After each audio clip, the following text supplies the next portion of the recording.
Hi everyone and welcome back to my YouTube channel.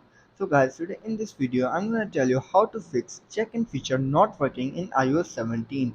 So guys, check-in is a new feature of iOS 17. As the name suggests, it sends a check-in message to your selected contacts when you reach your destination safely and in time.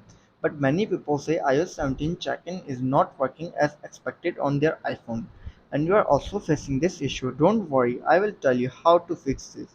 First of all, you have to make sure you are using iOS 17. If you are not, you can update your iPhone to the latest version of iOS by going to settings, then tap on go to general, then tap on software update and update it from here. If you have not updated to the latest iOS 17, then you have to make sure that you have updated it. If the update is not showing on your iPhone, then it's possibility that your iPhone is has not capability to update your iPhone to the latest version of iOS 17. So guys, as you all know, iPhone has recently announced the iOS 17 to the devices from iPhone XR to iPhone 15.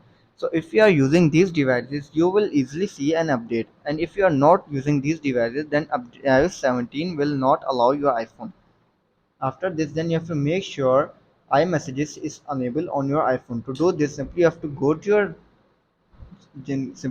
your messages. Here you can see our option iMessages. If it's disabled, then simply enable it. After enabling it, then you have to check your internet connection. The check-in feature requires a network connection to work. Make sure your iPhone is connected to a Wi-Fi or cellular data and they have a strong signals.